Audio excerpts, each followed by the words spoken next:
teníamos las imágenes. Impresionante, ¿eh? Impresionante la imagen. Impresionante.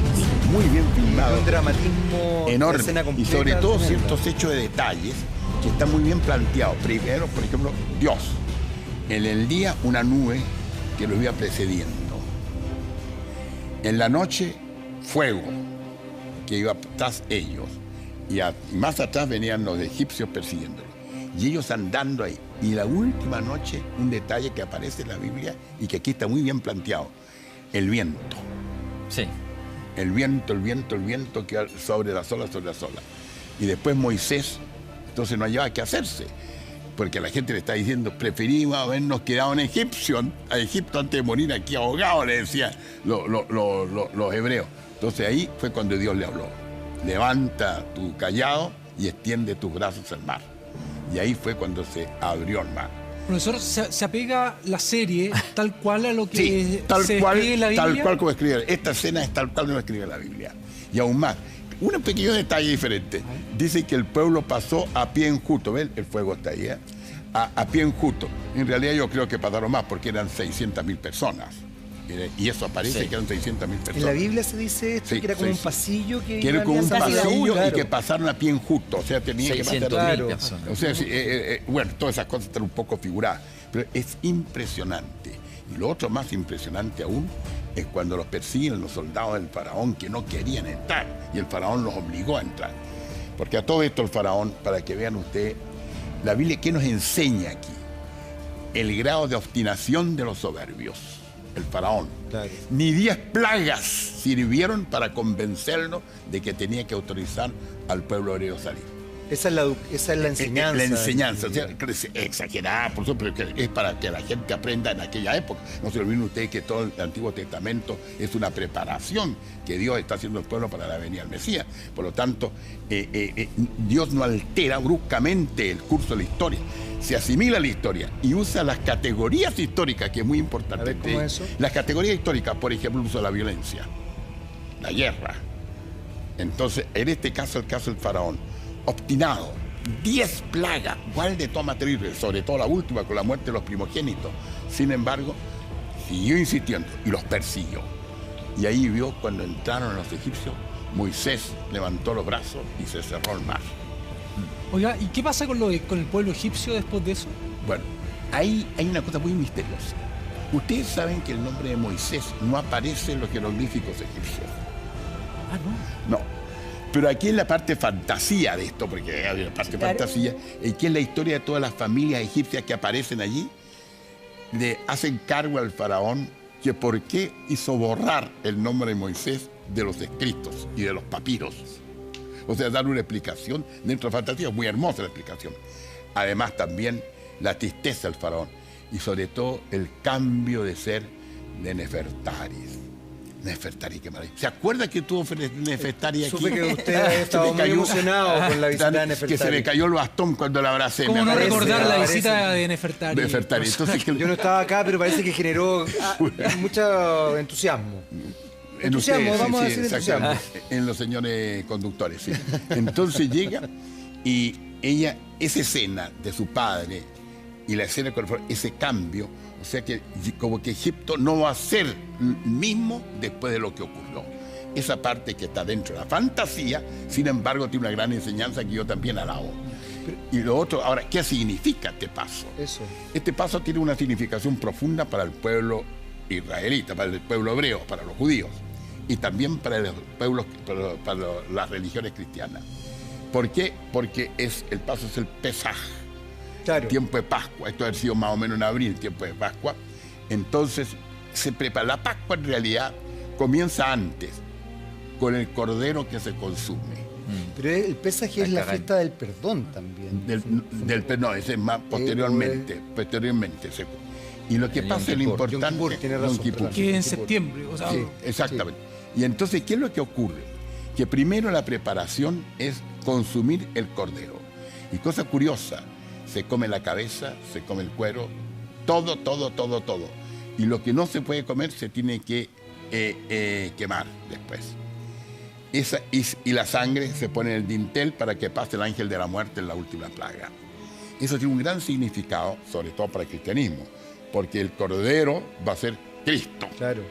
Como único sacrificio. Entonces, esta es una figura de la muerte de Cristo. Y enseguida vienen los ácimos, el consumo del pan sin levadura, o sea, el fruto simple de la tierra, que todavía en comunidades cristianas, especialmente en iglesias católicas, se usa todavía el pan ácimo, en otros se usa el fermentado. Y después viene esto, lo que es el paso, que para los judíos es la liberación, y se celebra como la liberación del pueblo de Israel de la esclavitud de los egipcios. Y para el cristianismo es una figura del bautismo, y es la liberación precisamente nuestra del pecado para entrar en el camino que Dios nos va a conducir.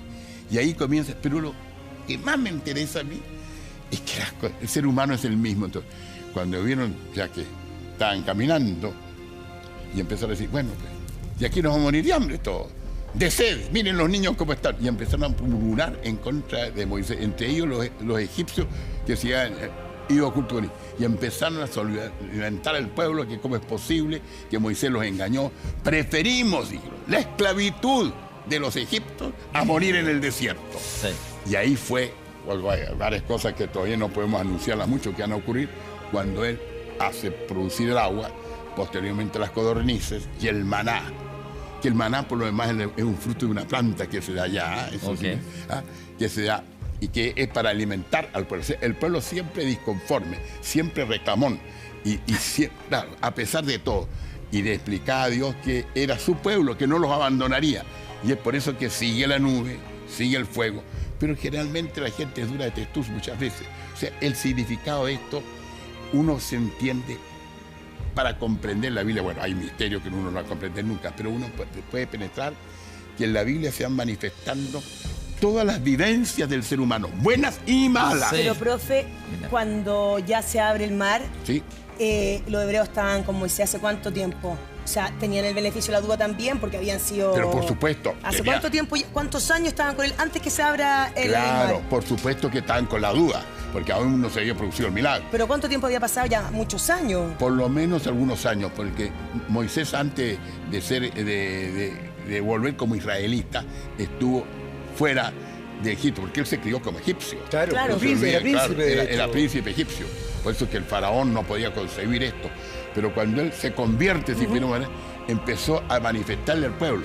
Entonces, las pruebas van a ser las plagas. Pero la famosa plaga. Lo que llama la atención, Hugo, ¿Cómo? es que a pesar... a ver, porque no solamente el pueblo egipcio actúa soberbiamente en relación a las plagas y mantiene, digamos, su postura de seguir esclavizando al pueblo hebreo, sino que también el pueblo hebreo, y ahí lo que dice la Javi tiene razón, tampoco confía 100%. No, pues, es tampoco. sorprendente. O sea, ellos que también están siendo salvados de las plagas, Por que saben eso cómo establecerse. Que hay una cosa, fíjense, que algo aclaramos respecto a esta la última vez que estuve aquí a propósito de la Virgen de Guadalupe, con todas las cosas prodigiosas en torno a la Virgen. Y hay gente que no cree simplemente, no cree en las evidencias. No cree. Igual, o sea, puede haber una manifestación de Dios explícita y si la persona es obstinada, no va a creer. Sí, pues los científicos están buscando respuesta de las 10 plagas, de la apertura del mar Rojo, que dice que no fue ahí, fue más en el delta del Nilo. Sí, pero... Y las plagas una por una se explican de maneras científicas. Pero además, Jan, comentábamos recién con Hugo y tú justamente explicabas esta idea de que podía ser en el delta del Nilo, porque era más bajo, etcétera, el viento, bueno, lo que hemos hablado. Pero así todo, Hugo nos decía que esas comillas, explicaciones científicas siempre se ven refutadas y termina apareciendo más el milagro. Lo único que sabemos es que al ser humano le gusta creer en algo. Esto ocurrió en lo que ellos llamaban en la Biblia, aparece en las cañas, el mar de las cañas, que está más o menos a mitad de camino, porque ellos fueron hacia el norte. Fueron hacia el norte por el camino largo, el del Filisteo que se llama, no por el lugar donde normalmente cruzaban. El Mar Rojo es muy profundo, es improbable que pasó allá, mientras el delta del Nilo es mucho más bajo, entonces con un viento del este. Y como está, ellos primero llegaron a la tierra de Gosén, que está en el norte, en el norte, donde llegaron realmente antes de ser esclavizados. Y otra cosa curiosa que me gustó mucho, cómo se encontraron con los restos de José, que fue el que los llevó a Egipto, fue precisamente el faraón se los entregó. Lleven, le dijo José a uno al sacerdote, aquí están en esta caja los restos de José para que se los lleven. Y por eso es que llevaron los restos de José precisamente, que fue el que los llevó a Egipto, y Moisés fue el que los hizo salir de Egipto. Profesor, pero y que llama la atención, a propósito de lo que tú comentabas recién, Jaime, de esta incredulidad, quizás un poco porcentaje, digamos, del pueblo hebreo con Moisés, a pesar de todas estas manifestaciones, porque yo pienso, interpreta que en ese tiempo ellos no estaban buscando una respuesta científica a estas manifestaciones que ahora sí, digamos, pero ellos, ante todas esas no tenían el conocimiento también. Pero Huerta, ¿qué más de las enfermedades, ¿Qué más prueba que esta? Sí, rechazaron a Moisés con las tablas de la ley, nada menos. Y por último hicieron un becerro de oro.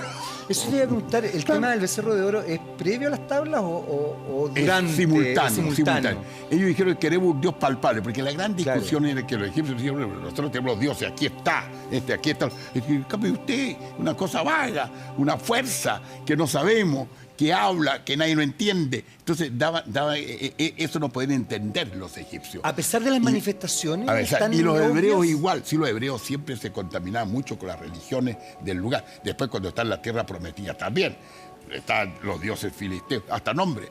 El Baal es un dios filisteo.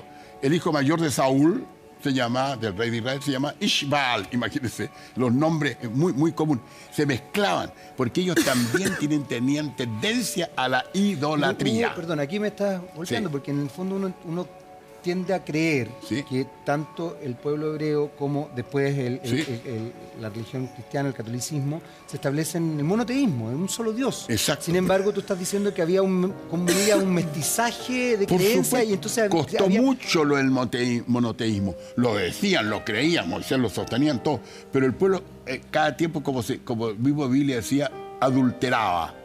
Por eso que era como un pacto de amor, como un matrimonio de Dios con el pueblo de Israel, y que el pueblo de Israel era infiel de vez en cuando, adulteraba. Por eso hubo casos, por ejemplo, que lo he dicho varias veces, del profeta Oseas. El profeta Oseas expresó esta alianza adúltera por parte del pueblo en su mujer. Él era casado y su mujer lo engañaba con Pedro, Sancho y Diego. ¿Como de Moisés? No.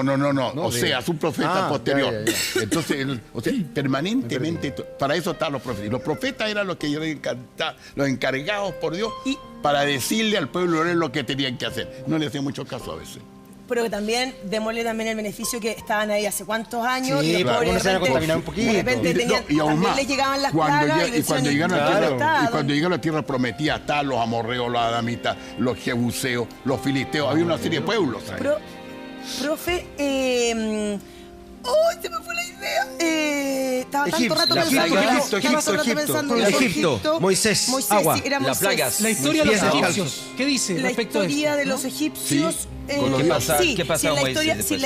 Si algún libro, porque usted decía que en los jeroglíficos Moisés no aparece. No aparece. Y en algún libro de historia, en alguna historia contada por los egipcios, ¿aparece esto o esta historia solo la tiene la Biblia? Mire, es que lo que pasa es lo siguiente. ¿Cómo han transcurrido de estos 3.000 años?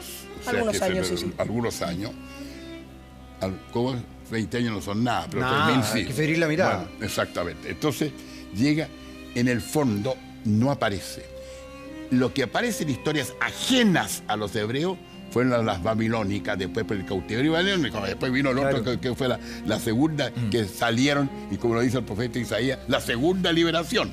Porque Dios los liberó también del castigo, estuvieron 70 años en Babilonia, tomados por Nabucodonosor. Bueno, entonces ahí sí que en la historia de los asirios y de los babilónicos, ahí sí que aparecen los nombres hebreos y nombres que nosotros conocemos. Pero la historia ahí se describe de esta manera. ¿Como Moisés? Sí, se escribe como pueblo hebreo. Como que los dominaron. Pero los reyes hebreos ya constan de su existencia. El personaje de Moisés existía solamente solamente de la Biblia. Ahora, el caso, por ejemplo, de reyes tan importantes como David, como Salomón, sobre todo, esos eran reyes que sabían todo el mundo. Salomón de todas partes, hasta la reina de Saba los fue a visitar. Y cuentan que quedó embarazada la reina de Saba. Y ahí el Negus. Si lo contamos una vez, ¿te acuerdas la reina de Saba? Nos equivocamos más encima de rey. Cuando lo contamos, lo contamos con Salomón. Y el Negus, o sea, el rey de Etiopía, se consideraba descendiente de Salomón y la reina de Saba. Por eso mismo son ahí todos. Y eso es que Salomón inmediatamente, pues. Hasta cuentos hay, pues no se olviden de cuando subió al poder. El cagüín de la reina de Saba y Salomón. ¿Y cuántas amantes ella mía tenía? Como 1000 esposas. Pero si ustedes saben, eso fue célebre. Pues. Cuando asumió el mando supremo de la nación el presidente don Federico Rasulis Echaurren, que era sumamente enamorado, era muy cargado a la ternura. El día que asume el mando se hace un gran te deum en la catedral y predica al arzobispo Casanova. Y termina con la siguiente frase. A ver. Y yo imploro por lo tanto a Dios Todopoderoso que dé a vuestra excelencia la sabiduría de Salomón. Y llega y grita don Federico y escuchó toda la catedral. ¿Por qué no me desea a las mujeres mejor? No. Oh. ¿Ve usted? Se prestó. Sí, eso, las chabacanerías pasa muchas veces. Y lo que pasa es que yo me cargo con eso también. Si yo me pasa con las cabras. Yo no creo en ninguna cabra, pero creo en todo. Ando con Chalina, voy hasta en verano a llegar con Chalina. Porque descubrí que me sirve para facilitar bien mis conocimientos. Eso no es escaso. Profesor, y usted, bueno, con todo el conocimiento de esto, con todo lo que usted pregona en lo que nos está contando en este momento, viendo esto, ¿que se conmovió a ver el capítulo de ayer? Me conmoví totalmente con las escenas de los hebreos y con las escenas de los egipcios también. La parte fantasía a mí me conmovió profundamente. El padre de Nefertari, porque la muerte del padre de Nefertari, el cambio de Nefertari, el mismo faraón, la cara, ¿se fijaron ustedes los gestos de la cara del faraón cuando vio que todo su ejército se lo estaba tragando el mar? Sí. Cuando él saca el sombrero, esa corona que tenía, el dolor. Y cómo llega. Y la escena esa de Nefertari con su padre, esa, dice usted, es clave para el antes y el después del pueblo egipcio. Sí. ¿Es fiel a la Biblia? Sí. No, sí, eso no es tanto. Ya, no. Ya, okay. Acabo de decir la hay Biblia, un poco de cine ahí. Hay poco de cine, pero muy buena licencia. Muy buena fantasía que yo la estoy creyendo también. Vas a tomarla como parte de la historia. Como parte de la historia. Es que estuvo muy bueno. Fíjese que, y hay una cosa que a mí me llamó mucho la atención, porque Nefertaris era la que intrigaba frente al faraón para que no cediera frente a las plagas. Sobre todo la última, la de la muerte de los primogénitos, porque murió el hijo, el faraón. Sí, claro. O sea, fue una cosa. Entonces, en su desesperación, echó a Moisés que se vayan. ¿No? Pero el faraón creía que los hebreos iban a rendir homenaje un poco más allá, unos 40, 50 kilómetros de la capital. Y ahí después volverían. Sí. Y ahí viene. Y saben ustedes, hay un detalle bíblico muy curioso. Antes de partir, por instrucciones de Dios, los hebreos pidieron prestado dinero, oro, plata, joyas. Se llenaron de joyas porque lo llevaron mucho y se robaron todo eso, se lo llevaron. Chao nomás. Entonces, ¿qué explicación hay? Es que una especie de indemnización por todo lo que le hicieron. Por todo lo que sufrieron. O sea, tiene una explicación de justicia, porque también uno dice, este es un engaño. Entonces, por eso mismo, ahí eso pasó. Pero Hugo está diciendo que Dios les dijo que pidieran. Sí. O sea, fue como un designio. Como un designio, exactamente. Ahora, otra cosa que hay. Se fijaron ustedes que el faraón decía, el Dios de ellos, este Dios que no conocemos, es más poderoso que todos los dioses juntos nuestros, decía. Eso es una cosa. Y evidentemente que también aquí viene que hay un aspecto que nunca queda claro en la Biblia, por ahora, después la Biblia va evolucionando, que el mismo Moisés y que todos, es como decían, este es el Dios nuestro, como si no fuera el Dios del universo, ¿ve usted? El Dios nuestro, que es poderoso. Entonces, y lentamente fueron dando cuenta del carácter, si pudiéramos decir, cosmopolita de Dios, o sea, para todo el cosmos. Pero eso fue a medida que fue avanzando David, porque el pueblo elegido eran ellos. Entre paréntesis, Dios no revoca sus dones, sigue siendo el pueblo elegido. ¿Cómo es eso? Que Dios no revoca los dones, sigue siendo el pueblo elegido. Ahora, perdón, es que tenemos imágenes del making of. Vamos comentando encima, porque ustedes saben que... ¿Cómo se hizo? Making of es cómo se hizo, cómo se hace como el backstage. Y eso verde se llama un croma, para la gente que no sepa, porque ahí uno puede poner las imágenes que uno quiera después encima. Entonces ahí van pasando Pokémon se puede poner. Por lo que van a ser las olas. Entonces en eso verde. ¿En qué lugar fue? Eso es en Brasil. ¿En Brasil? Sí, en Brasil, esta es de las producciones más caras que se han hecho en Brasil. Miren qué fabuloso. Hubo escenas que la grabaron incluso acá en Chile. En el desierto de Atacama, en Salvador. Pero miren ustedes la perfección de la grabación y de las escenas. Vestuario. No, es una súper producción y fue una apuesta que le resultó muy bien porque ha sido éxito de sintonía en Brasil, y en ahora también acá y en todas partes donde la han dado. En ese sentido... Mira, ahí están 500 extras para poder pasar ahí por... Wow. Mira, ahí van corriendo y todo eso, claro, todo eso que vemos verde después lo van a llevar creo que a Estados Unidos y todo para hacerle una post-imagen. Claro. Mira, ¿viste? Y se han fijado ustedes un detalle. El vestuario de los egipcios comparado con el vestuario de los hebreos. Los egipcios es totalmente de época. Esa especie de turbante que tienen, y enseguida las joyas que usan es exactamente de época. Y el signo del faraón. Probablemente las imágenes que estamos viendo, probablemente son, claro, es que probablemente tienen que tomar la imagen de cómo las montañas, digamos, de agua alrededor. Mira, la superponen, ¿cachai? Ahí está. Y están en reversa. Están hacia arriba. Claro, se toman las imágenes de las cataratas de Iguazú y las ponen en reversa, como dices tú bien. Oye, está bueno el Mickey, ¿no? Y las reproducen, ¿cachai? Extraordinario. Sí, sí, no, sí, es una. A mí lo que más me impresiona ahí siempre es el fuego y la nube. No sé por qué. Ahora, efectivamente, Dios manda como un círculo de fuego, se supone. No, ¿Cómo el es fuego eso? en las noches, en este que te van andando, va detrás de ellos. Ahí está el agua real. Sí, ahí está. Mire la cara de admiración de la gente, mire. Increíble, piensan. Qué buenos actores, extraordinarios. Eso es. Mira, ahí está el agua real. Ahí lo están llenando el estudio, ¿cachai? Mira. Impresionante. Una mega producción. Profesor, Sí. ¿cómo entender el éxito que tuvo en Brasil y que ha tenido también nuestro país Bueno, en esta primer lugar, serie? hay una cosa. La gente siempre ha tenido una nostalgia de la Biblia. Como la Biblia es difícil leerla completamente, es difícil, no es una cosa fácil la lectura, salvo personas muy religiosas. Entonces esta película ha tenido el gran mérito de traernos los relatos de la Escritura hacia nosotros. Ver que todo esto que hemos vivido de niño chico, el Mar Rojo, la lectura de las aguas, que nadie se lo imaginaba como era. Aquí está muy bien imaginado. Yo creo que eso ocurrió exactamente como aparece en la película. Pero piensa que ayuda un poco a la gente, que ya un poco la iglesia se va perdiendo, entonces claro, entonces también ayuda, por supuesto. Serie y película ayuda un poco a reencontrar su fe. Lo que pasa, Jan, que es importante, sí, es que hay que indicarle un poco también a la gente que Dios guía la historia, pero suavemente. O sea, no madura la historia como quien madura las peras, no. Permite la evolución histórica de acuerdo con la mentalidad de las épocas. Y en ese sentido, diferente a los nuestros. Porque tú comentabas hace un rato que de alguna manera la Biblia busca también metaforizar ciertas cosas. Claro. Concretamente, por ejemplo, la soberbia del pueblo egipcio versus el pueblo hebreo, que es capaz de aguantar todas estas plagas hasta que se muera el hijo primogénito para finalmente entender que tiene que liberar al pueblo hebreo. De alguna manera, esa enseñanza, ¿tú sientes que se puede transmitir en esta serie? Sí, ¿Tú crees que la gente la puede perfectamente haber captado? Perfectamente, aunque no con las palabras que estamos expresando ahora nosotros, pero perfectamente. Se nota la obstinación permanente y como el castigo a la obstinación. O sea, cuando Dios en el fondo, como hablábamos de Abraham, en el caso de Lot, bueno, si hay 50 justos en Sodoma o 100 justos, bueno, por amor eso sí, y bajó hasta 10 o 20. En el fondo tiene que ser extremo la obstinación para que el castigo de Dios sea fuerte.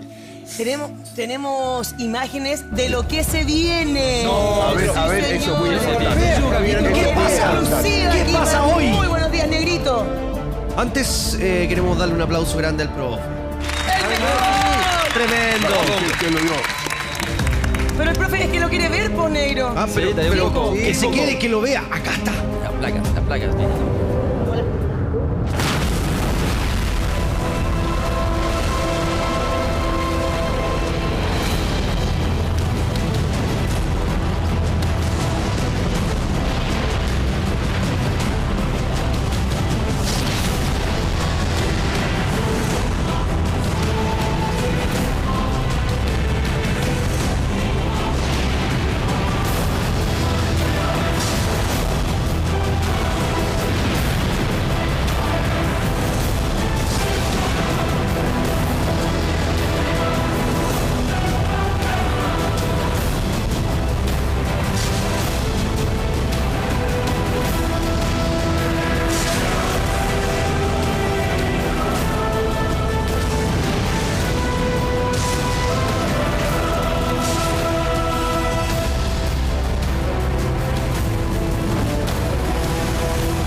Levanta el cayado y extiende la mano sobre el mar.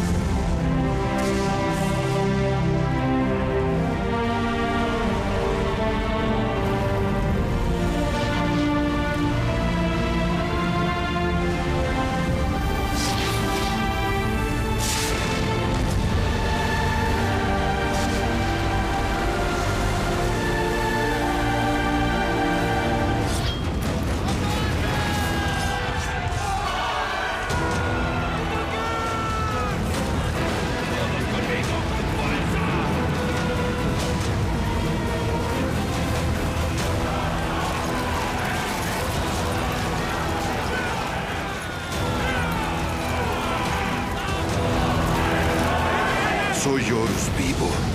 Soy más poderoso. Decirte es mejor que no te lo diga frente a él. ¿Qué sucede? Ramsés volvió, Karoma. ¿Y dónde está Ikeni?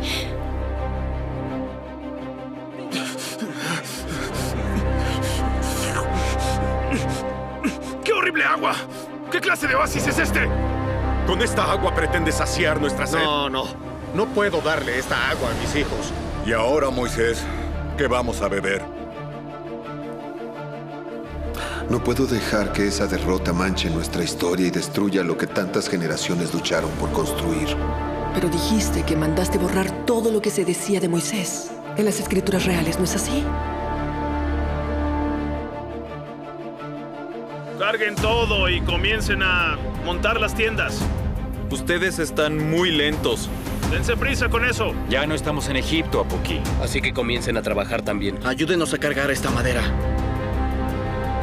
¿Qué están esperando?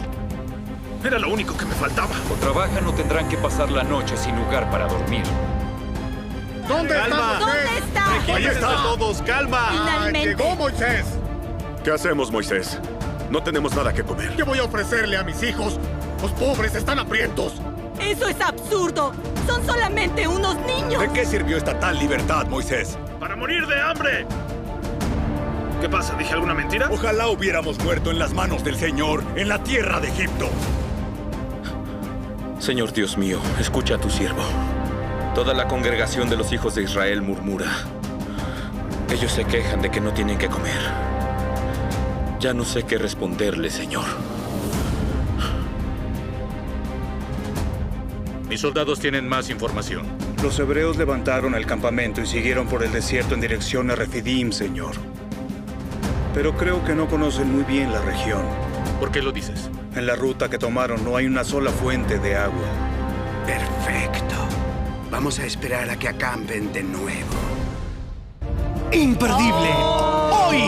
Moisés, no te la puedes perder. Empecemos a enganchar un poco. Sí. ¿Cómo se la sabe el profe? Viste que nos contó todo lo que iba a pasar. Que le iban a alegar, que los niños que no tenían que comer, que no tenían agua, que Moisés iba a abrir los brazos y decir, Señor, no tengo que darles. Cuando uno cree que está todo resuelto, no. Sigue el reclamo. Es que sigue el reclamo, pero permanentemente él impetra a Dios y Dios concede. Pero hay casos, por ejemplo, la escena del becerro de oro posteriormente y cómo van dominando. En una de estas aparecieron víboras, serpientes, venenosas, mataban a Hereo.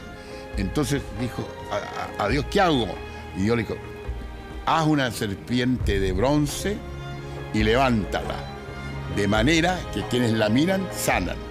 Por eso que Jesús dice después, el Hijo del Hombre, por él, va a ser levantado al igual que la serpiente en el desierto. Y por eso es el signo de la medicina. Claro, es símbolo de la medicina. Que es como una serpiente proyecta. Tiene razón. ¿Ves? Y algunas farmacias también lo tienen. Claro, sí. Quería hablar de eso, del callado, ¿no? Callado, que es como un báculo, como un bastón.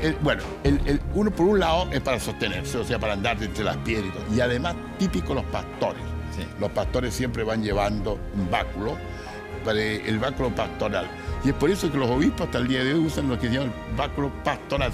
Tanto que en Italia se dice pastorale al báculo. ¿Un báculo y un bastón son sinónimos? No, no son. ¿Cuál es la diferencia? El bastón es corto como este, ya. En cambio el báculo es alto, que puede sobrepasar a la persona.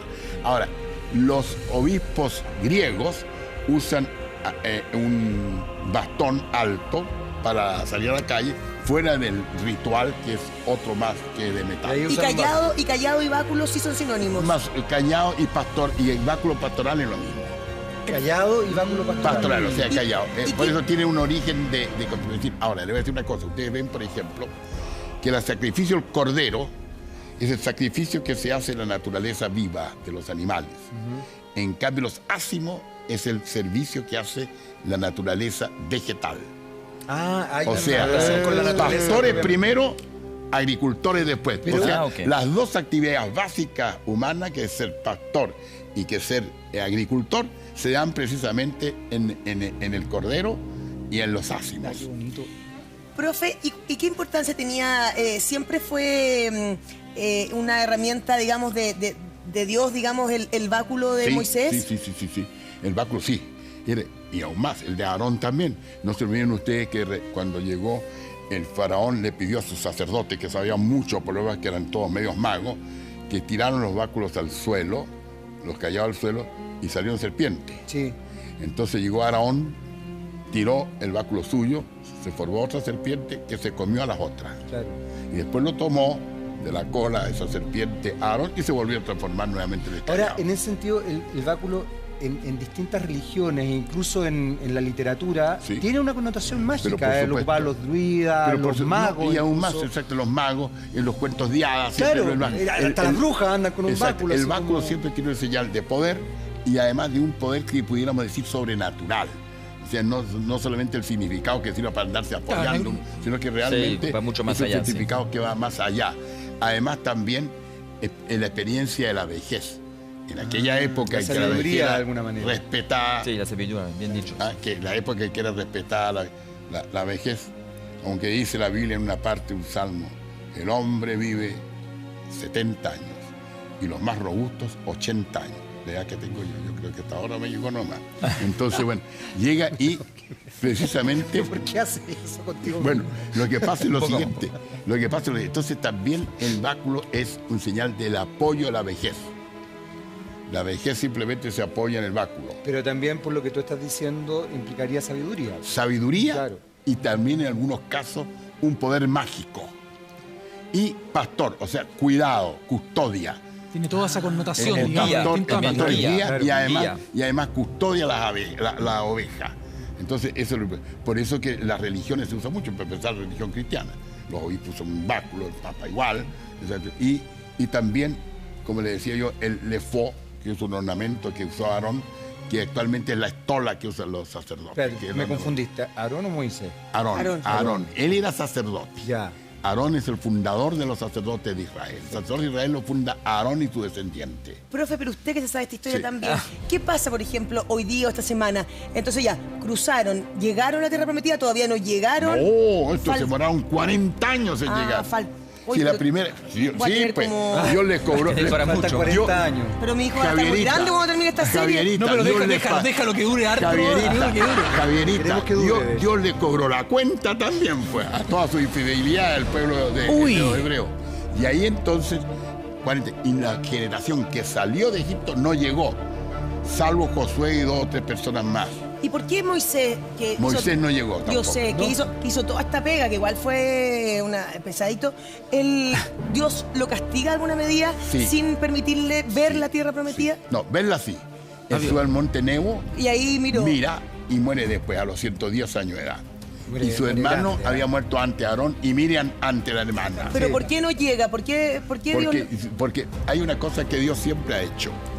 Dios a unos hace que siembren la semilla, a otros que custodien el nacimiento, el crecimiento, y finalmente otros serán los que cosechan. No siempre el que siembra cosecha. Por eso esa es una de las cosas, por ejemplo, que pasa con los papas. Hay papas, por ejemplo, que están 4 o 5 años y mueren y inician grandes cosas y dicen, bueno, ¿y por qué no continuamos 4 o 5 años más? No, el otro papa lo hará. O sea, todo el convencerse que dentro de la viña de Dios, los papeles son transitorios, porque es transitoria la vida humana. Pero, ¿y del castigo de Moisés, profesor? Bueno, porque ustedes ya quieren que cuente todo el cuento. Queremos saber. No, es que dudó en un momento. ¿Cómo? En una de estas horas. Dudó, sí, era lógico, pobre también. Pero todos han dudado en algún minuto, todos han tenido su momento. Claro, es humano. El que más cerca ha estado de la faz de Dios, el que más cerca ha estado de la faz de Dios, ha sido Moisés. A quien Dios le reveló el nombre, porque él le preguntó, ¿y tú quién eras? Y contestó Dios una frase que nos explica en esa parte de la Biblia. Yo soy el que soy. Yo soy el que soy. Eso es como que te importa. No. Dijo una cosa muy profunda. A ver. ¿Por qué? Porque Dios con eso demostró que era eterno. Era, es y será. Claro. Pero eso se lo dijo con esa frase que no lo entendió por lo demás Moisés. Dijo, el que es, será y es y ha sido, me manda. Y de ahí que vienen los acrósticos. El nombre, por ejemplo, Jehová, Yahvé, Adonai. O sea, mi Señor que Adonai. O sea, en el fondo, el nombre de Dios no lo pronunciaban. Eso te iba a preguntar, Hugo, ¿por qué no se puede pronunciar o no se puede incluso establecer una figuración de Dios? De alguna manera el cristianismo permite, a través de la figura de Cristo justamente, ver, como concretar, digamos. Exacto. Sin embargo, el pueblo hebreo tiene esta cosa de nubes, fuego, aguas, tablas, pero no verlo. Claro, porque para ellos era muy fácil caer en la idolatría. El becerro de oro. El becerro de oro. Era muy fácil. Y además después con los dioses de los filisteos y de los otros pueblos que estaban en la tierra prometida. En cambio, ¿qué pasó? En una época el cristianismo tuvieron lo que se llamaba los iconoclastas en Bizancio, que prohibían las imágenes. Sí. Entonces, ¿qué es lo que pasa? Es que nosotros por naturaleza, todo lo que sabemos, aprendemos, entra a través de los sentidos externos. Nosotros necesitamos sentidos para poder comprender, bueno, en el cerebro y en el alma precisamente se hacen los conceptos, las ideas, pero todo lo que nosotros sabemos primero está en los sentidos. Entonces, para nosotros los sentidos para poder llegar a lo que es, lo que significa lo que estamos viendo. Y ese es el sentido que el cristianismo le da a las imágenes. Es el vehículo para llegar a lo que es Dios. Pero tienen que saber claramente que esa figura de yeso no es Dios, no es el santo, ni es la Virgen. Pero porque necesitamos el símbolo, en definitiva, para entenderlo. Para entenderlo, exactamente. Profe, pero con respecto a la duda, que Dios lo haya castigado porque dudó, ¿no es más fuerte la fe en aquel que ha dudado y sigue creyendo? Pero por supuesto, pero además viene el segundo hecho. Dios dispuso que él no entrara a la tierra, que su papel se cumplió en la peregrinación, hasta ahí nomás. Y su sucesor, que fue Josué, fue el que entró. Que primero entró un poco antes, ahí trajo, dice la Biblia. No, yo le pregunto porque es una discusión que se produce mucho contra mi religión, como no duden, no pregunten nada, ustedes crean nomás a pie junta. Y hay otro mundo que dice, es muy bueno dudar, dude, porque eso genera hay un ejemplo. Hemos dicho, todos hemos dudado. Sí, ¿lo podemos incluir en eso usted, profesor? Pero por supuesto, pues si yo soy el que más dudas tiene siempre. Pero yo decir, fíjense que una cosa curiosa, muy curiosa. Esto está dicho también. Cuando el Señor resucitó, se apareció a los apóstoles. No estaba el apóstol Tomás. Después entonces, y Tomás le contaron, fíjate que estuvo el Señor aquí, que va a estar aquí, mire. Si yo no meto mis dedos en sus llagas y mi brazo en su costado, no creeré. Ver para creer. Bien. A la semana siguiente, estando Tomás, aparece el Señor. Y le dice, Tomás, le dijo, tomas tus manos y mételas en mis llagas y tu brazo en mi costado para que creas. Entonces ahí se arrodilla Tomás y es una parte más grandiosa de la Biblia. Reconoce la divinidad de Cristo y le dice, Señor mío y Dios mío, lo que ofrece la iglesia. Señor mío y Dios mío. Entonces creyó la resurrección. Y Cristo le dijo algo bien duro, porque has visto, Tomás, has creído. Pero bienaventurados los que van a creer sin haber visto. ¿Y quiénes son esos? Todos nosotros, porque creemos en la resurrección de Cristo. En ese aspecto, Hugo, quizás meternos en un tema menos complejo, pero el tema de los dogmas, justamente lo que dice la Javi, es compleja la situación. O sea, porque le pasó incluso al pueblo hebreo en algún minuto, hasta ellos no creyeron, digamos. Y los dogmas de fe tienen que ver con eso, como crea a pie juntillas lo que sea. Claro, no, pero el dogma solamente son muy pocos dogmas los que han habido. Los últimos fue el de la Inmaculada Concepción en el siglo XIX y el de la Asunción en el siglo XX. O sea que la fe del pueblo hacía ya siglos que creía en eso. O sea, no, el dogma que proclama el Papa muchas veces no lo inventa en ese momento, asistido por el Espíritu Santo, sino que recoge algo que viene de la tradición cristiana también. Entonces, ahí viene. Pero viene muchas veces de que, en el fondo, nosotros somos personas de poca fe. ¿Por qué? Porque nuestra condición humana, si al revés de los ángeles, que con solo un acto, al instante de ser creado, se dieron cuenta exactamente por la sabiduría que tenían de su situación respecto de Dios, pecaron algunos y nunca más se arrepintieron. Nosotros, en cambio, somos como las donas móviles cual pluma al viento. Somos variantes. Pero la dona es móvil. Pero, profe, si todos fuéramos así, fe a pie juntillas, no existiría la ciencia, porque no sería necesaria, porque sería solo un acto de fe. Entonces, yo creo que la ciencia existe gracias a que hay gente que y han elaborado, y la medicina, porque si no antes uno se moría porque Dios quería, en cambio ahora salvan vidas. Cuidado. Entonces, fíjense que uno de los evangelistas era médico, Lucas. En Egipto había, si no el egipcio, creo que era médico también. O sea, siempre existió la medicina. La ciencia siempre existió. Y usted la va viendo, por ejemplo, para mí una cosa más grandiosa está al comienzo de la Suma Teológica de Santo Tomás de Aquino. Cuando habla a propósito de qué, para probar la redondez de la Tierra. O sea, ya sabía que la Tierra es redonda. Hay dos maneras de hacerlo. Una por medio de la matemática, o sea, la astronomía, astronómicamente, y otro por la física. Pero el ideal es combinar ambas ciencias. Que es lo que ahora ya no se habla de astrónomo, se habla de astrofísico. O sea, la ciencia abre muchas cosas. Por ejemplo, yo les digo una cosa, como es la ciencia, es lo más difícil que es el cosmos. Apareció el cosmos del Big Bang. Media hora después del Big Bang ya estaba todo distribuido. Pueden haber ido simultáneamente muchos Big Bang.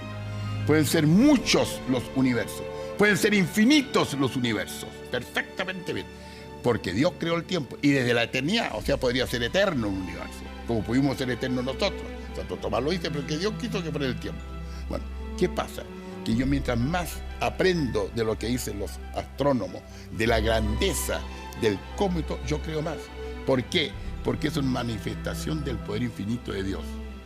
Pero en ese sentido, o sea, en el fondo es crear cosas que sean tan difíciles, tan complejas, y que realmente solamente Dios puede hacer. Que solamente Dios con su poder. Pero esa visión, que me parece una visión muy bonita, muy interesante, pero a ver, ¿cómo hacer, por ejemplo, para la gente y para uno también, para nosotros, establecer la diferencia entre una fe ciega que no te permite avanzar?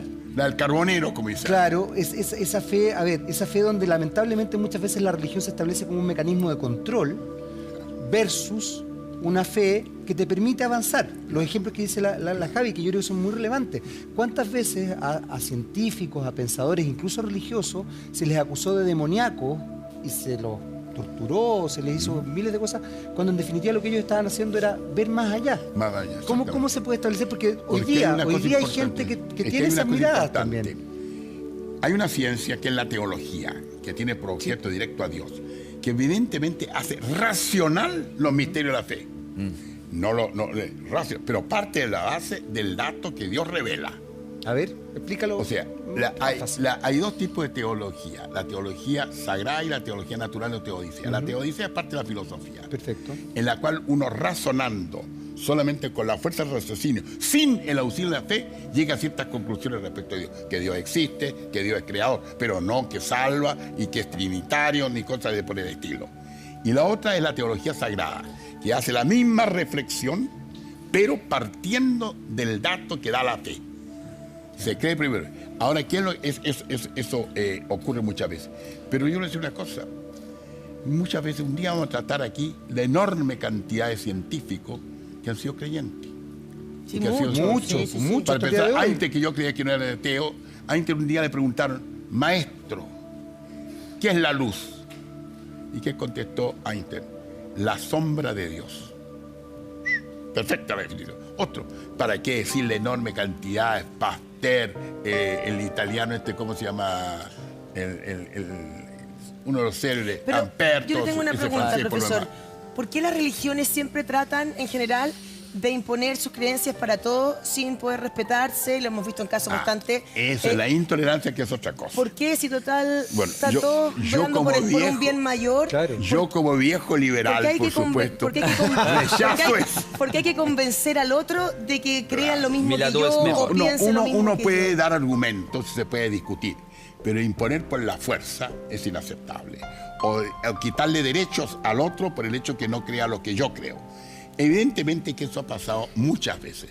No se olviden ustedes que las guerras religiosas son las peores de todas. Bueno, pasa hasta el día de hoy. Hasta el día de hoy. Entonces muchas veces por algún detalle de carácter religioso se van a las manos.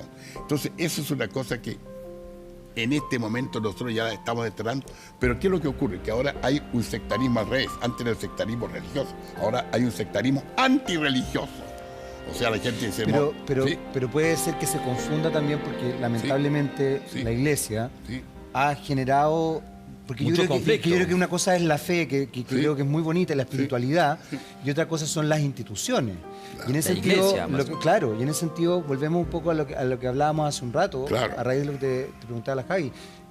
Uno ve como la Iglesia, y no solamente la Iglesia católica, muchas iglesias, hoy día incluso la musulmana o ciertos sectores, para no generalizar, desarrollan mecanismos de control, bueno, lo dice hasta el filósofo Foucault, estoy pensando en él, que son muy complejos, porque en definitiva no toleran al que piensa distinto, y no solamente no lo toleran, sino que además lo destruyen, lo castigan o y el catolicismo igual, pues. También, si somos iguales que los hebreos, si no tenemos nada que criticar, son muy parecidos a esa dureza nuestra.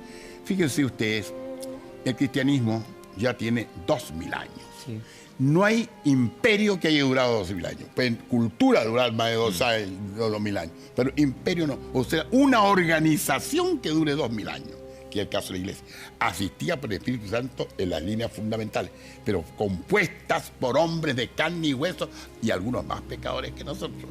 Y que además vemos la historia de los papas, habían algunos que eran bastante cargados de la ternura, pero sin embargo, ellos llevaban la doctrina adelante. Lo que pasa es que muchas veces por defensa y otras veces porque las épocas son así. Nosotros tenemos que juzgar por las épocas, así como juzgamos nosotros a los personajes bíblicos por la época en que vivieron. Por ejemplo, Abraham, que era adúltero, sin embargo su fe y su obediencia es lo que lo justificó. Igualmente, a lo largo de 2000 años, imagínense usted en tiempo de la Edad Media, en tiempo precisamente en que realmente lo importante era lo religioso, la gente no toleraba porque si había una convulsión religiosa, a la vez era convulsión política. Claro. Que es el caso de la fundación de la Inquisición en España, en el siglo XV por los Reyes Católicos, que más que nada fue un tribunal político, más que religioso, era para mantener la unidad. Entonces, todas esas cosas que a lo largo de los años, de los siglos, el tamiz de la historia hace que nosotros observemos esos fenómenos con ojos actuales. ¿Y cómo estamos actuando? Eso iba a preguntar. Actualmente, yo creo al menos de parte del catolicismo y de algunas confesiones cristianas no católicas también, hay un mayor clima de tolerancia y de colaboración mutua. También lo hay respecto al pueblo judío. Todas esas diatribas que se rezaban en tiempo de Semana Santa en contra de los judíos, el pueblo pérfido y una serie de cosas, fueron borradas por el Papa Juan XXIII. O sea, en el fondo se comprende, primero, que son los hermanos mayores, y segundo, que realmente tenemos... Abraham es también padre nuestro en la fe. Entonces, en el fondo, todo eso ha ido cambiando nuestra visión respecto de los hebreos o judíos, como le dicen actualmente. Ellos, precisamente, aunque siguen todavía rasgos antisemíticos, y lo van a seguir viendo, que pueden tener también otra razón de que yo no puedo entender la pelea entre árabes y judíos siendo semitas ambos, pero primos hermanos, uno vienen de sí, pero son razones enraizadas, políticas, geográficas, muy impresionantes. Cuando yo no era un hombre muy creyente. Fuiste, perdón, paréntesis, ¿de verdad fuiste un hombre no muy creyente? No muy creyente, sí. Ya, ¿cuándo? Cuando tenía unos 18 años, hasta más o menos unos Pero 25. Hugo, tú eres teólogo. Sí, pero de los 18 dudó. Antes en su momento no, lo que pasa es que yo me reía, yo me reía la Biblia. Decía que era libro pornográfico. Bueno, ¿por qué? Leía el Cantar de los Cantares, por ejemplo, sin poder comprender lo que decir. Lea el Cantar con el Cantar y después me explica qué consiste. Bueno, fíjense que, aunque tiene una... No te voy a preguntar por qué leías el Cantar de los Cantares y lo que estaba pornográfico. No te voy a preguntar eso. Ya, no me lo preguntes, menos mal. Bueno, entonces... No queremos... Entonces, ¿qué es lo que pasa? Y yo me reía, por ejemplo, decía, pero brutal. Yo decía, ¿por qué los hebreos tienen la tierra prometida, porque Dios se las dio. Bueno, ¿por qué tenemos que creerlo nosotros y todo? Y llegó Moisés para allá y durante 200, 300 años arrasaron con todos los pueblos que estaban, con los filisteos, jebuseos, moabitas, todos ellos. Los arrasaron por orden de Dios todavía. E incluso Saúl, el rey Saúl, una vez el profeta Samuel le dijo en nombre de Dios que tenía que exterminar a todo un pueblo. Entre ellos, mujeres, ancianos y niños. Ya, pero ahí Saúl no quiso hacerlo y castigaron a Saúl. Ya, pero ¿no te parece que ahí... Por eso, no, es como que en el nombre de Dios se han hecho cosas demasiado terribles? Exacto, pero hay que ver cuando esto ha sido ilegítimo. Que es, por ejemplo, perseguir porque sí. Aunque yo le voy a decir un caso respecto a los hebreos, donde mejores fueron tratados fueron precisamente los estados pontificios, donde el Papa era rey, las demás partes no. Tenían yeto porque era para protegerlo un poco, sobre todo el tiempo de Semana Santa. Y ahí entró un problema de carácter económico también. El cristianismo tenía prohibido el préstamo de dinero, aún sin interés. Dice, se llama el mutuo, o sea, dice el Señor, el mutuo es todas cosas fungibles que deben ser devueltas con otras de la misma especie. Bueno, entonces yo le vendo a usted, Jan, 100 litros de vino. Bien. Compro. Ya. 50.000 pesos. Perfecto. ¿Tengo yo derecho además cobrarle porque se los deba? No. ¿Ese sería el interés? Ese superávit que se compra por algo que va más allá del precio normal. Entonces la iglesia tenía prohibido. El placer que voy a tener. Tenía prohibido. Y sobre todo cuando esto era exagerado. Pero los judíos, como no eran cristianos, no estaban sometidos a las autoridades de la justicia y la Inquisición ni nada, ellos podían prestar interés. Entonces le prestaban a los reyes, a todo eso. ¿Qué pasa cuando un deudor no tiene plata para pagarle al acreedor? Empieza a desacreditar al acreedor. Claro. Y los reyes que tenían poder, había que apoderarse de sus bienes, y ahí comenzar es que ellos crucificaron a nuestro Señor Jesucristo, se acuerdan de todo cosas, vamos, Señor, persiguiéndolo. O sea que en el fondo habían en los programas, en todas partes, este tipo de cosas también, que desgraciadamente, donde se mezcla la plata, ahí, señoras y señores, bueno, siempre. Y desgraciadamente a las religiones también les gusta la plata, pues. Eso es algo que sucede hasta el día de hoy. Le gustaba ya en la época en que salieron de Egipto ya. Pues. Tremendo, don Hugo Cepeda. ¡Bravo! Este aplauso para usted. Muchas gracias. Hacemos una pausa.